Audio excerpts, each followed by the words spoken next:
Hello to you, I do hope you're well. Welcome back to my teaching YouTube channel. I'm Wardle, and today I want to talk about the benefits of double planning, which is where you not only plan what you're going to do in your lesson, but you plan what your students will be doing in your lesson as well. And I've got to be honest with you that when I started my teacher training and I heard the phrase double planning, I thought, absolutely not. I thought, why on earth would you want to double your workload by planning your lesson twice? And so I never really looked into this idea of double planning and what it actually involved. But I have to tell you that I have realised that double planning is actually one of the most effective and rewarding things that you can do, and it has such a positive impact on your lessons, because double planning, as I say, is all about not only planning what you will do, but it's also about planning what your students will do. And that is so important, because your lesson should not be a lecture. Your students need to be actively engaged in their learning. And so you should not just be thinking, right, what am I going to teach them? What am I going to be doing? You need to keep in mind at all times what you want your students to be doing. So, for example, do you want them to be listening to you? Do you want them to be taking notes? Do you want them to be completing an activity? Do you want them to be thinking of an answer? You have got to, as a teacher, remember that you are not a lecturer. You are not there to lecture at your students. You need to be thinking, right, at every stage in my lesson, what do I expect my students to be doing? Now, I think it's absolutely right that at stages in your lesson, your students should be listening. But you should be very clear with them about how they should be listening. For example, do you want them to be taking notes, and how should they do that? Do you want them to be sat up straight? How do you want your students to be actively engaging in every part of your lesson? And so the idea behind double planning is that you are not only preparing what you will do, but that you are preparing in advance what you expect your students to do.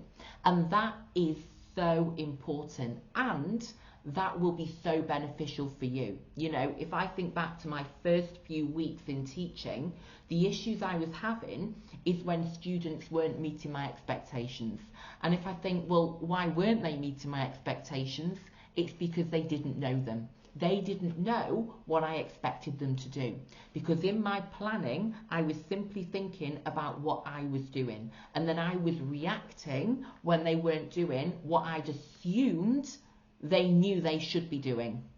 And so it's really important that you don't just plan what you want to be doing in that lesson, but that you prepare and you plan what you want your students to be doing at every stage in your lesson. So you need to think, whenever you're planning, whenever you're preparing a lesson, what will I be doing, but also what will my students be doing? And that then allows you to explicitly teach and explicitly instruct your students in terms of what you want them to be doing, how you want them to be acting, and what it means to positively engage in your lesson. And when you start thinking like that, you know, when you keep in mind what you want your students to be doing, you create a classroom culture of positive engagement and excellence, because you can then command the room, you can then ensure that every student in the room is doing what is required to secure success and achieve great things.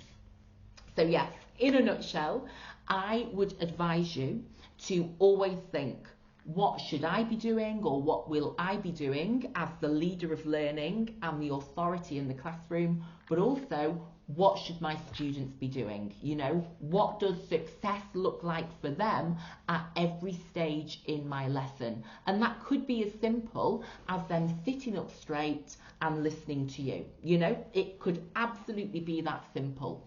But you know, that mindset of considering and taking into account not only what you're doing, but also what they're doing, really helps you, and it will then help your lesson to flow much, much better, because you will then always be explicitly telling your students, this is what I want you to do now, this is what success looks like, you know.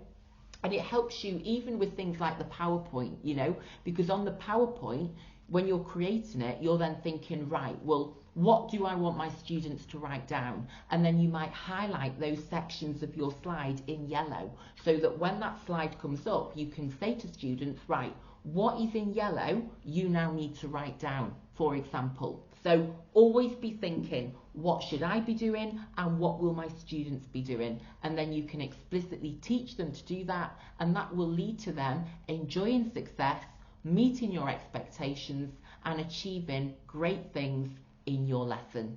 So there's a little tip for the day from me based on my experience in the classroom and what I've found has really helped me in developing my practice and, you know, improving my teaching. So thank you for watching. Do let me know if you find double planning helpful for you, or if you have any other tips on achieving great things as a teacher. Thanks for watching. Bye bye.